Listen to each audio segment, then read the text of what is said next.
হিতেশবাবু কমাস ধরে কিছু আঁচ করছিলেন। উনি 3 বছর রিটায়ার করেছেন, সরকারি উচ্চপদে ছিলেন, ভালো অঙ্কের পেনশন পান। স্ত্রী গত হয়েছে বহুদিন আগে। 2টি ছেলেকে বড় যত্নে মানুষ করেছেন, বাবা মার দুজনের স্নেহ দিয়ে। ভালোভাবে লেখাপড়া করে তারা প্রতিষ্ঠিত হলো। তারপর বড় ছেলের বিয়ে দিলেন, একটি নাতি হলো। হিতেশের মনে আনন্দ ধরে না। এরপরই ছোট ছেলে নিজের পছন্দের মেয়ে খুঁজে বাবাকে জানালে তিনি সানন্দে সেই মেয়েকে ঘরে নিয়ে এলেন। রিটায়ারের আগেই বড় ছেলের বিয়ে হয়েছিল, তারপর ছোট বৌমা এলো।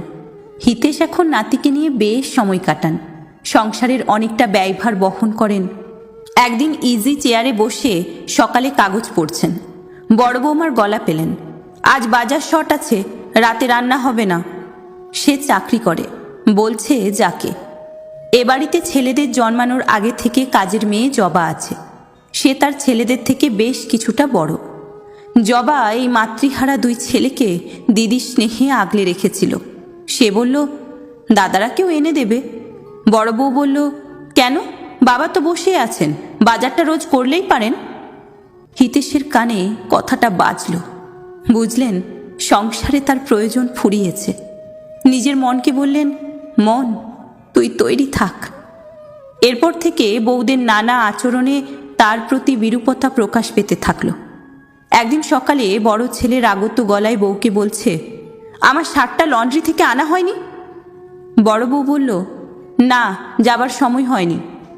বড় ছেলে, বাবা একটু আনতে পারলো না, সারাদিন তো বসেই থাকে। হিতেশের কানে গেল, ভাবলেন যুগধর্ম। এরপর এক রবিবারের সকালে ব্রেকফাস্ট টেবিলে এসে দেখলেন সবাই আগেভাগেই উপস্থিত। জবা প্লেটে গরম লুচি, আলু ছেঁচকি আর সন্দেশ পরিবেশন করছে। বড় ছেলে বলল, বাবা একটা কথা ছিল।